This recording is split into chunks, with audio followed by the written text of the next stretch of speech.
waxa magacayga la yiraahdaa Nuuro Faarax Xabiib waxaan ka mid ahay qaybta dhakhaatiirta family physicianska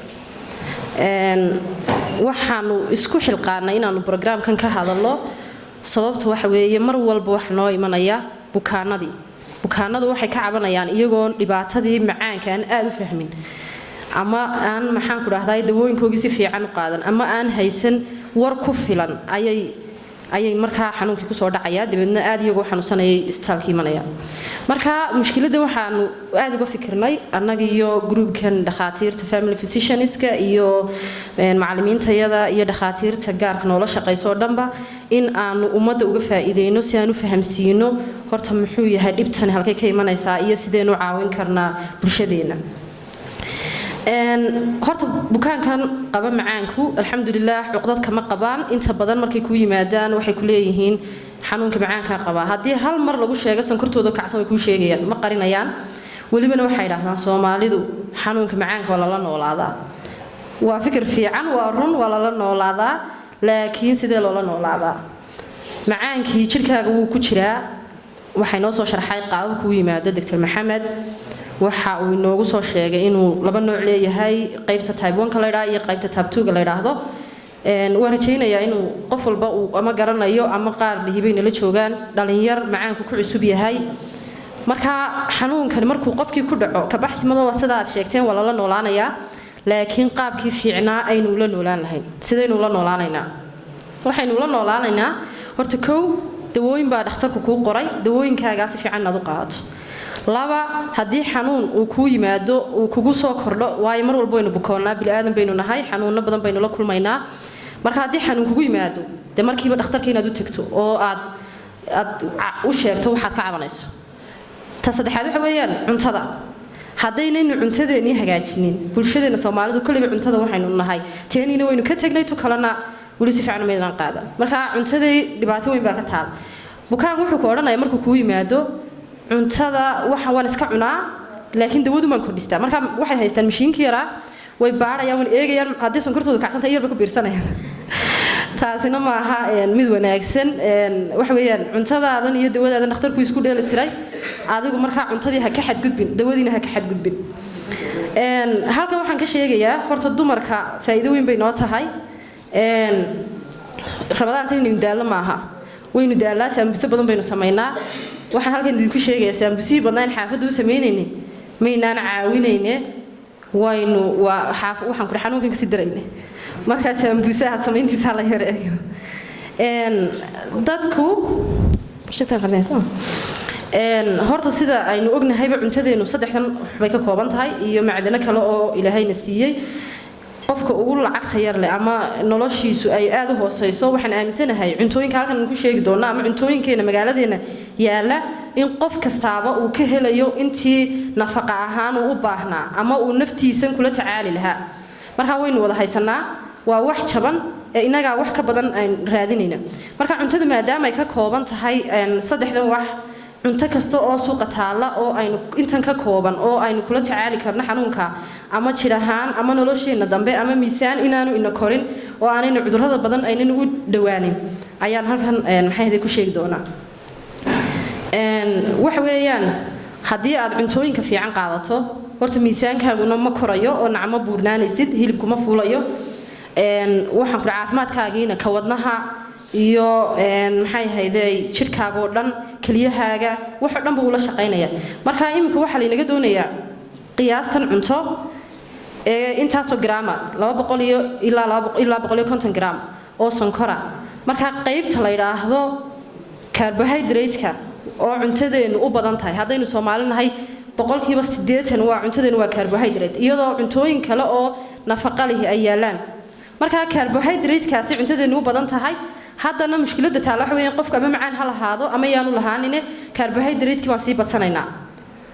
oo maxay hayday qiyaas badan baynu ka qaadanaynaa marka qiyaastaa badan waxay keenaysaa dhiigaagii sonkortii ku jirtay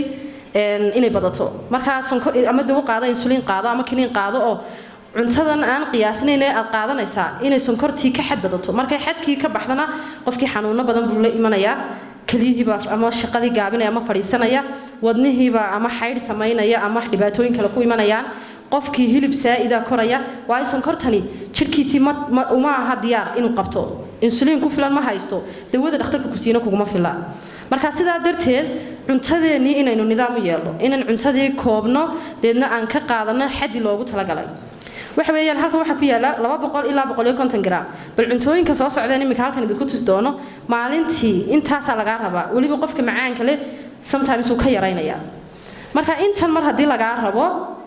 cuntadii aad cunaysay maalintii qof walba ku bays garee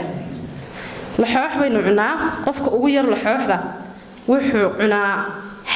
laba xabo haday runta isku sheeg marka laba xabo laxooxi waxay ka koobnaanaysaa 8 iyo 20 gram waxana laga rabay maalinta saddexda waqti inaad 250 ilaa 200 gram oo sonkor carbohydrate kan ka hadlaya waana ka problemka iyo dhibaatada inoo haya waa ka sonkorta inay markuu jirku bedelo uu sonkortu isku bedelayo marka hadii aad carbohydrate ka dhaafo intaas qofka macaanka leh ka kalena wuxuu isku bedelayaa in jirkiisa lagu dhiso deedna uu baruur iyo xanuuno dambe iyo macaanka laftiisaba ugu dambeynta uu keeno hadii uu maxaan ku raay sonkortiisii cuntada ka soo baxday iyo dawooyinkii aan isleekin xanuunadii buu isna u jilcayaa marka laxooxda xabada laxooxda aynu qaacino qofkii laba xabo laxoox haduu cuno 8 gram marka la qaybiyo 150kii ugu yaraan hal waqti qureeca oo kale 50 gram baad u baahan tahay oo carbohydrate in cuntadaada ku jirto marka 50 gram hadaaba labadii xabo ee laxooxdii 8 ku qaadatay shaahina maxaad malaynaysaa marka 50kii wad dhaafaysaa 50kii adigoonan ugu talagelinba ama qof cunto badan cunayba aan ahayn ayaad dhaafaysaa marka qofku haduuna fahamsanayn intee leeg bal xoodan ku jirta qofka ama waxa xanuunsanaya uu cuni karaa laakiin hadana haduuna dhibta fahamsanayn way ka badanaysaa sonkortiisa inta baastada uma malaynay inuu qof inta cuna jiro waa koobka yar ma aha koob yar oo xoogaya kuweena caadiga marka baastada koobka marka halka sixniga lagu shubo waxay noqonaysaa 4 gram oo carbohydrate hadaad baastadii aad imika ku qadaynaysay aad ka soo qaado 4 gram oo konton waa laga rabay qadaad maanta qaadanaysay qadadaadii 50 gram oo carbohydrate inay ku xadidnaataa la rabay qof macaan la tahay dawadaadii haday isdhaafaana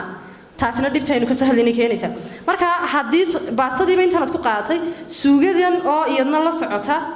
oo 6 gram iyadna ah hadaad ku darto marka macnuhu waxa weeyaan 50 gram ee sonkorta ku qaadanaysay oo reeri wada qaadatay marka hadaad sharaab ku darto ama muus ku darto ama cunto kale oo saayid hilib wax ku darto waxaan jeedaa hilibku kuma jire laakiin aad wax kale ku kordhiso waa dhaaftay xadkii marka dhakhtarkaagii hore la xidhiid sonkortaadu waa saayid wasaas maxay ahayd suugaduna furunkaynu soo qaadanaa mar walba waa cuntooyinkan aan ka hadlayaa yaan qalad la fahmo waa cuntooyinkii aynu cunaynay furunka laxooxda waa cuntadeeni wali waxaan ku baysgareynaa Soomaalidu cuntada qaadato marka furunka jab ay qofka caadiga qaataa sidan imka waa jabka haafkii 30 gram ay noqonaysaa marka 30 gram hadaad ka qaadato de waxa weeyaan macnuhu waxa weeyaan furunkii iyo shaahiiba aad wax kale ku dirsan way ku dhantahay marka qofku inuu jab halka aanu shaqo ku lahayn ba ku cad oo aanu qaadan karin shaaheeni baad soo raacay oo isna 12 gram ay ku jirto oo carbohydrate marka qofka furun iyo shaah cunay kontonkiisii uu qabaa haduu wax kale ku kordhiyo dhibay keenaysaa macnaha aan uga soconay inaan cuntooyinkan soo bandhignaa wax kale ma aha waayo qofku soomaya markuu soomo dawo qaadanaya dhakhtarkii ula socday dawadii qiyaas dhiigiisa macaanka ee imika la socota ayuu ku soo baysgareeyay ama uu ku soo xidhay deedna qofkii markuu cunto intii ka badan uu qaato marka dambe wuxuu imanaya isagoo sonkortiisii ay isbedeshay xilligan soonka aynu ku jirno oo aynu fursadan uga faa'iideysanayno waxa weeyaan xilligaas soonka haday sonkortaadu kacsan tahay qofkii ma sii wadi karo soonkii wuu qalalayaa wuxuu noqonayaa inuu dehydration ama qallayl jirkiisu galo waayo kaadidiisii baa badanaysa sababtana maxaa keentay dawadiisii intii uu qaataa laakiin cuntadii ayuu intii ka badiyay ama cunto xadidsan ayaanu qaadanayn marka taasina waxay keenaysaa qofkii inuu sonkortiisii ay hawada ka baxdo kadibna uu kaadi badan iyo haraad badan keeno kadibna uu soonkiisii wadi kari waayo oo isna waajib ahaa oo aan ku talagalay inuu soomo marka waxaan oo cunta sharaabkan soo qaadano waxaynu cabnaa dhowr koob markaynu soomana way haraad baan dareemeynaa halka waxaan rabnaa inaan biyaha cad ku bedelano way biyaha cad wax carbohydrate inuu ma kordhinayaan ilaaha marka horeba ugu talagalay sharaabkan oo ah maxaan ku raahdaayay shliinta aynu inta badan samaysano waxa ku jira 26 grams ama 26 gram oo carbohydrate haday koobkii sharaabkii ugu horeeyay intaas ku jirto xabad sambuus haday ku raacdo iyo dhan waa dhamaysay wixii aad u baahnayd inaad sonkor qaadato maalintii ka waran qofka 3 koob cabay macaan leh sonkortii baan ka yareeyay buu oran doonaa laakiin sonkor baa ku jirta taana aan ogsoonaano waxyaalaha kale nuucna waxa kamid ah khamiirka ama qofka uu waxba u yaqaano afsheerka taalafteedu 28 gram baa ku jirta cuntooyinkan marka aan idin wada tusayno oo sambuuski kaas waa mid caan ah qofna uma malayn inuu iska deyn karo ma malaynaysaa qofna inuu xabad cuni karo qofka macaankii hadduu ka badiyo maxay hayday intii loogu talagalay wax noqonaysaa inuu xadkii ka baxo waxyaalaha kale aan doonayna aan ka hadlo waxa kamid ah malabka dadku markay xanuunsanayaan especially markay macaanka qabaan way iska ilaaliyaan laakiin haddii xanuun yimaado malab way qaadanayaan hadday malab qaataanna 17 gram baa ku jirta inuu la socdo malab inuu qaatay uu ku yahay saayid cuntadiisii marka uu cuntadii hoos u dhigo waayo malabkan dawa ahaan buu qaatay ugu talagalin inuu cunto qaato waa inuu fahamsanaada malabkaas inuu sonkor kordhinayo xalwada soo qaadanaynaa xalwada qiyaasteedu qof kasta uma fiicna iyadoo inta in leeg ah oo aynu farta ku tilmaami karno 24 gram baa ku jira marka haddii uu bukaan ama qofkii macaanka qabay family-ga aad u sheegayso cuntooyinkan oo dhani qof walba wuxuu arkayaa inay ka kooban tahay sonkor fara badan hadday sonkor fara badan ka kooban tahayna macnuhu waxa weeyaan dhiigaagu bay galaysaa xabad baad sabaayada qaadatay laakiin xabadaas sabaayadii waxay ka kooban tahay 7 ogow wax badan kamaad cunin marka waxaan doonaynaa khudradahan way wadankeena way yaalaan inkastoo nolol ahaan la kala duwan yahay haddana xabxabkoo kale wax badan kuma jiraan xabxabka waxa ku jira 6 gram adoo koob haafkii qaatay waanu jaban yahay marka qofka halka uu xabad khamiir ka cuni lahaa oo 30 gram waxa fiican malaha inuu koob xabxab cuno oo fitamiin ahaan iyo minerals iyo macdano kale oo la socdaana ay halka ku jiraan marka waxyaalaha kale inaan la iloobin ay tahay inagu waxaynu ku badanahay carbohydrate-ka cuntooyinka hilibka iyo nafaqada ka samaysan sida beedka hilibka digaaga wax ay kordhinayaan ma laha marka qofku hadii uu awood Ilaahay u siiyay inuu cuntooyinkan cuno uu qaadanaya maxay hayday waxa kale oo ku jira saladka aad baan u jeclaaday waayo saladka sixniga saladka wax ku jira ma laha 1 gram baa ku jirta wuu jaban yahay wadankeena 2000 baa la siiyaa xabada yar geedka marka hadaad salad iyo basal iyo tamaad isku darsato nafaqa ahaan waa dhameystir wax sixni fiican oo nafaqaad qaadatay carbohydrate kuma jiro macaankaaga waxba yeeli maayo marka waxaan ku boorinayaa cuntadan saladka iyo koostada oo iyadna agtaalo oo labaduba wadankeena imika yaalaan sonkorteena wax badan ku kordhin maayaan marka dadka aan hanti badan xataa haysan waan ku boorin lahaa waayo way iibsan karayaan wax qaaliya ma aha waana wax fitamiin leh faa'iidana leh sonkortaadina waxba yeeli maayo marka qofka macaanka leh family-ga jooga ha lagu la dadaalo in khudradaha la siiyo si ay maadaama ay aad uga yartahay sonkortu shaaha waynu ku badanahay laakiin dadka macaanka leh ma qaataan inta badan shaaha way iska yareeyaan waxa jira sonkoro aad qaadan karto oo macaanka loogu talagal magaalada way yaalaan waad ku darsan kartaa dad qofka shaah jecel tahay haddaba bukaan ama qofkii family-ga ee u joogay ee aan doonayn inuu u gudbiyo marka aad doonayso inaad cunto samaysato waa inaan sixnigeena san u qaybsanaa waxa la doonayaa marka sixniga bartanka lagu dhufto haaf inay noqoto khudaartaasi ma aha khudaar qaaliya waa saladkii waa tamaadii waxa weeyaan kaaroodkii iyo waxaan ku cuntadii fududayd ee wadankeena taale aadna aan qaaliga u ahayn bariiskii oo lacag badan ku soo qaadana bakhaarka waxa la rabaa in koobka haafkii aad ku ridato kalluun haddii aad haysato digaag haddaad haysato hilib haddaad haysato rubaca kale aad saaraysa marka waxa cuntadan imika sixnigan ka muuqata in laba meelood markii loo qaybiyay meel khudrad laga dhigay warka fiican ee meesha ku jira nooxiya khudradu way jaban tahay marka waxaan ku boorin lahayn ama aan kula talin lahayn bukaanka iyo ciddii bukaan xanaanaysaba in khudrada loogu roonaado maadaama aanay sonkortiisii waxba yeelaynin macdano badanina ay ku jiraan looguna talagalay maalintii sixnigiisa markuu kala qaybiyo inuu haaf ka dhigto maxaan ku raahdaa khudrada marka aynu khudrada waxyaalaha ku jira waxa kamid ah ee qaadan karto koostada kamid ah aad bay u jaban tahay saladka kamida kaaroodka kamida marka sixnigaagi marka saa u kala qaybiso maalintii waxa la doonay wax ka macnaha ku jira meesha wax weeyaan carbohydrate-ka sixniga aynu ku soo guranayeen dusha ka saaranayeen cuntada kale inta badan inagu sixniga markaynu soo gurano cuntada kale dusha laga saaraa ma aha inaad saarto wax weeyaan inaad cuntada aad gacanta in leeg ama koob haafkii ku soo qiyaasato waxyaalaha kale sida bariiska baastada iyo wixii la halmaala sabaayada kamida laxooxda kamida laakiin khudradda inta kale aad ka dhigto xilliyada suxuurta halka waxaan ku soo horjeedin lahaa qofku wax badan ma aha nacam si uu uga soo taamilo qaato wixii imka halkan ka sheegay hadaad doonayso inaad xilligan rabadaanta oo kale aad afur samaysato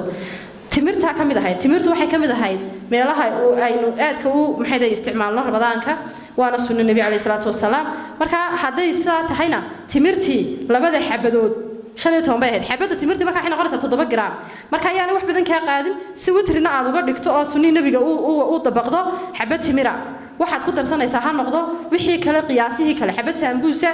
biyihii cadaa iyo inaad xabxabo kale ama cambabaygo kale oo iyaguba ka wada kooban miisaan maxay ahayd carbohydrate oo yar marka kuwaas oo kale waxay isku raacayaan in aad adigu qiyaasan karto marka waxa ugu badan ee sonkorta keenay waynu sheegnay ee carbohydrate ku jiro waa sida daqiiqda waxa ka samaysan oo kale haddii aad sii wado oo rabto inaad weli kala habaysato weli waxaad eegaysaa maxaan uga baahanahay carbohydrate inaad yaraysaad isku dayaysaa marka hadaad dhowr bilo khamiira uu qofku kugu sonkorta ka yar weli daqiiqda sonkor baa ku jirta ma aha inay sonkorta lagu daray tahay laakiin daqiiqda sonkor baa ku jirta jirku u bedelaya ugu dambeynta marka in laga taxadaro oo 5 milo sambuusa aan loo dhigin qofka macaan kale oo la yiraahdo kama koobna sonkor kuma jirto cashooyinka kale suqaar yar hadaad soo qaato sixni aad soo qaadato saladana xabad laxooxana aad ku cunto cuntadaas way dheeli tiran tahay waxaanad gaaraysaa xadkii loogu tala galay ee 50 gram ee sonkorta ahaa marka hadaanad bukaan ka gudbin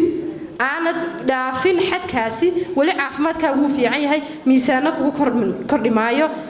sonkortaaduna xadkii dhaafimayso dawadii uu dhakhtarku ku qiyaasayna waad xadkaaga ku jiraysaa sidan oo kale bariiskii hadaad intan soo qaadato oo half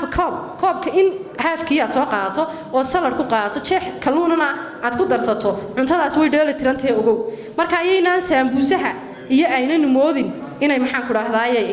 inoogu jiraan cuntooyinka fiican sambuusuhu wuxuu ka mid yahay cuntooyinka aan ka taxadarayno si aan u kontrolo macaanka dhiigga qofka bukaanka macaanka qaba marka taana in la socdo ayaa muhiim ah cuntooyinka waxaan soo qaadanay waa waxa wadankeena yaala waxa kamida baasha soorta la yiraahdo waxa kamida shuurada waxa si weyn ku wada suxuranaa wali waxa la rabaa uu qiyaas koobka haafkiya inaad qaadato si aad ugu darsan karto waxa kale aad rabto ee marka xaafada ku yaala oo intaasina aanay wali ku jirin wax la yiraahdo carbohydrate marka khudrad baad ku biirsan kartaa jeex xilib kalluun digaag waxaad haysatad ku biirsan kartaa xabad muus aad ku biirsan kartaa laakiin waa inaad xad ka dhaafin muhiimada hadaba aan cuntada soo qaadanay hadaynu kala aan dib ugu noqono waxa weeyaan sonkorta waynu isla daaliun adna macaanku ma dawada kor lagu qaadi miisaankaaga hoos u sii soconi dhibaata meesha ka taagan marka caadiyanba waxa laga bilaabaa in cuntada la kantaroolo ayaa marka horeba in la maanajo dhiigga macaanka laga bilaabo marka imikana waa xilli macaan joogno rabadaan aynu sidan ugu fiirsano cuntooyinka daqiiqdana aynu bukaanka ka yareyno xadka imika aynu soo sheegnayna qof walba ha ku xisaabtamo haduu dhaafo in macaankiisu kor u kacayo waxa kale oo doonayna aan ku daro xilliga suxuurta waxaan sameeynaa soor laakiin wax kale kuma darsano dad baa timir ku darsada timirtaas oo kale haday xabad dhaafto macaankay kordhinaysa marka taan inaad ku xisaabtanto waxaan ku soo gabagabayn lahaa hadaad su'aal cuntada ka qabtaan wad weydiin kartaan laakiin bukaanka aynu mar walbana hadaynu dhakhaatiir badanna way joogtaa aynu cuntada aad uga la hadalno inta aynu dawada lacagtu galayso waxa malaha la qaatay inay cuntada lacagtu gasho way haday cuntadiisi controlnaato cunto fiican oo bukaanku qaato dawadii uu iibsanayo farmasiga aad uu dhimi